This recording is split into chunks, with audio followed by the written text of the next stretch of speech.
Let's rank Season 1.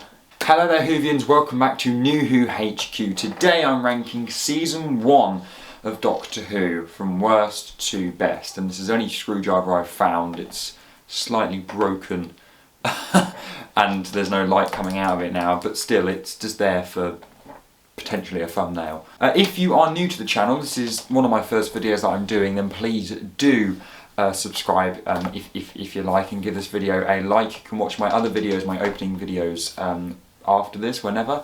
So we're just going to jump straight into this. I firstly want to just point out that I think Season 1 overall is a very good season. It's a great opening. It's an important season because, again, it's the opening, so it had to be good because we're welcoming back Doctor Who after many years out, and so, you know, having some good opening episodes was really important, and I think Doctor Who done it. And I'm generally quite nice with everything. You know, what I put at number 10 isn't exactly like a really bad episode, it's just so many good ones. And before I get into this list, I want to say that I will be doing two-parters as one. So there are 10 to rank instead of obviously 13 episodes in the season, because I count the two-parters as one. Okay, that's just how I like that. But anyway, I'm going to stop waffling, get straight into it with number 10, Father's Day. Now this episode was quite different to the other ones. It felt more human-like. There was, even though they had the monsters, which I thought were a bit, actually ruined the episode a little bit. They tried to make it a bit more like alien-y. I didn't think it really needed that. And there wasn't a lot going on for me. As I said, I watched it the other day. I can't even remember much of it compared to other episodes. It's just not much going on for me. That being said, I do like the story. I love the story overall with Rose and Pete, and I quite like Pete as well. So as I said, it's not a bad story. It's just not much to pick out from and go on. So yeah, no doubt you probably, obviously, are going to disagree with me on some things. If you'd like to let me know in the comments, then please do, because I want to hear and see what your reviews are. Coming in at number 9, The Long Game. This episode was pretty long. Look, I want to firstly say that this episode isn't bad. It's just, again, not much to pick out from. But the thing that was different between this and Father's Day was that the idea, the storyline was there and it was good, and they did good bits with it. There were some good bits to pick out, but they could have done so much more good things if you like. Don't get me wrong, Simon Pegg is an absolute star in this role, and I love him being in anything, so I think he absolutely smashes it out the park. And yet again, it's sort of like, okay, it's a good idea that we get, but the payoff isn't really what I like, and yeah, it's okay. Again, Rose Tyler, Christopher Eccleston as the Doctor, they absolutely smash the performance out of the park.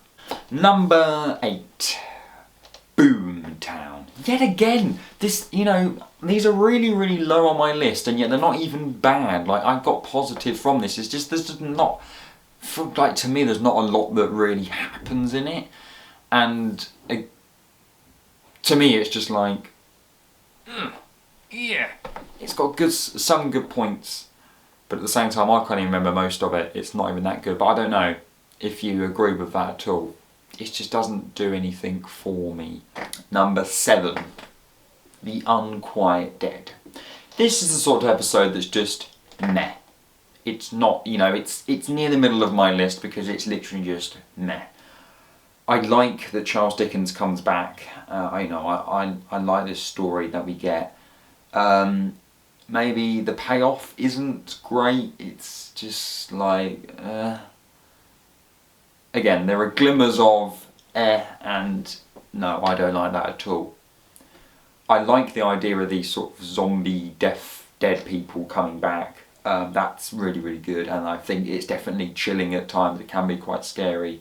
But yeah, apart from that, there's not much else to pick out from that. So I'm trying to not waffle too much and just get through the list and go on to ones I actually quite like, which coming up to number 6, which some people will be quite shocked because this is quite a loved episode of Doctor Who, Dalek.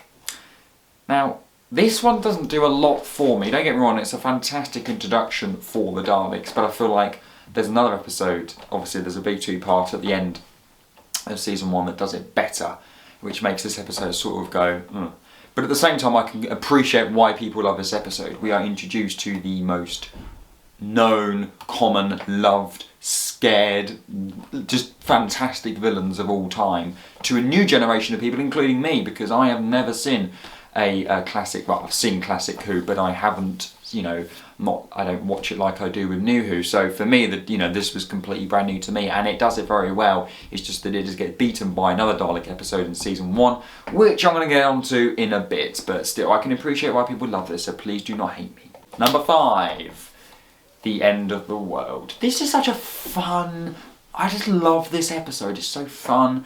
And Christopher Eccleston plays it out the part yet again. I'm so disappointed that we only got 1 season with him. I would have loved it to have so much more than just 1 season. But I'm not going to judge. We got 1 season with him. That's the main thing. And they travel to the year 5 billion. I love the story. Yet again, we have Cassandra coming back. Coming. She doesn't come back until season 2. Just ignore what I literally just said. Come in. I think she's amazing. I love the Doctor's sort of.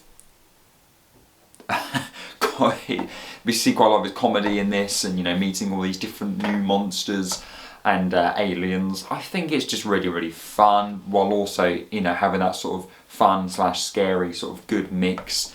And yeah, fun, loving, I love it. Really, really good. Number 4, as I said earlier on, the Slitheen I actually quite like, hence why number 4 is the first 2-parter, Aliens of London and World War III. Now, as I said, I'm counting 2-parters as just one, and I think this episode is pretty good on both sides. I understand some people think the Slitheen are quite childish, they think that farting is funny, and they're just a bit of a weak villain. But to me, I think they're quite menacing, and obviously what they do here is very menacing and lets it light off a little bit, but at the same time everyone's worried. They cause a lot of drama. I mean, they force a 2-parter, always causes drama on New Who. And yeah, as I said, overall, I think it's just overlooked a little bit by the Slitheen looking a little bit silly. I love the people that are the Slitheen, and to me it just sort of fits. They fit in well with the role. And yeah, I love it. Really good. Number 3, Rose. Now, a lot of you are probably quite shocked that I put this as high as I have. To me, Rose is the most important episode of Doctor Who to ever air, in New Who I mean, because we're welcoming back the show many years after it's obviously been off air, and it has to be a solid opening, and I think it's pretty solid. Christopher Eccleston and Billie Piper absolutely play this role to perfection. They do as best as they can. We see the Doctor and the Companion like we knew them before, and it makes us fall in love with this Doctor, with this series, with this time straight away. I love that they bring back some classic Who monsters. Again, I think, that's a very safe thing to play with. They played it very well. It wasn't so much like copying it, but they sort of updated it to sort of here and now, while also trying to keep that sort of feel of like it used to be. And, as I said, if this episode didn't go down well, then that could obviously influence the whole of the future of Doctor Who. But I think it went very, very well, and actually gets not as much praise as it should. And I've seen other people doing their lists. Shout out to Council of Geeks. I am your biggest fan for Doctor Who. I'm not saying you as an example that don't put Rose as high in the list, but there are certain people that do that, and I just want to give it a bit of recognition that it does deserve, and it is a fantastic opening. But it doesn't get number 2 or number 1. And number 2, if you've been following, you should know this, is Bad Wolf and Parting of the Ways. This is the main reason why I put Dalek at number 6. As I said, I appreciate it. I see why people love it. I'm not dissing Dalek at all. It's just that for me, this one does it better. It's Christopher Eccleston's final outing, and he's just so good. He is generally, if he had more seasons, he would be a contender for my favourite Doctor. Now that's a very big statement, I know. The fact that we only get 1 season from him, and some of the stories at times are a bit shaky, because we're still, Doctor Who is still coming into this new life, and it's still, just started. That's why, but if he had more time, and if some of the episodes were better, he would have definitely been one of my favourite, been in my top 3, but because he wasn't, I can't say he's, you know, I'll be doing a list, don't worry, of my favourite Doctors in the coming episodes. But as I said, still, he smashes it out of the park here. It's a very emotional ending between him and Rose, you know, as he turns into David Tennant. But as I said, the Daleks coming back, they cause so much menace. Again, we see all destruction and how bad and how villainous they can be. Again, you know, they go all out, Doctor Who, in showing that. And I think, again, it's a fantastic episode. But it doesn't get my number one. And number one is The Empty Child and the Doctor Dances. This is one of the first episodes that scared the hell out of me when I watched Doctor Who. It gets such a fantastic balance of chilling, scary, on the edge of your seat, and it switches it to happiness, joy, and everybody lives. That fantastic message that we get at the end, I love it. I love how far we come in this two-parter. I love the roller coaster of a journey in the space of 2 episodes. I love these scary children with masks on. It's just such a good story. Again, these sort of like zombie sort of people in masks in the hospital. Oh my goodness me, the cliffhanger on part 1 scared the living daylights out of me. This has it all. This is the best two-parter of season 1 by quite some bit. It bangs it out on all parts. So well done. So there we go, that is my ranking. Let me know in the comments what you agree with, if you agree with anything. As I said, we've got plenty more seasons to be ranking. Season 2 will be coming up in the coming times.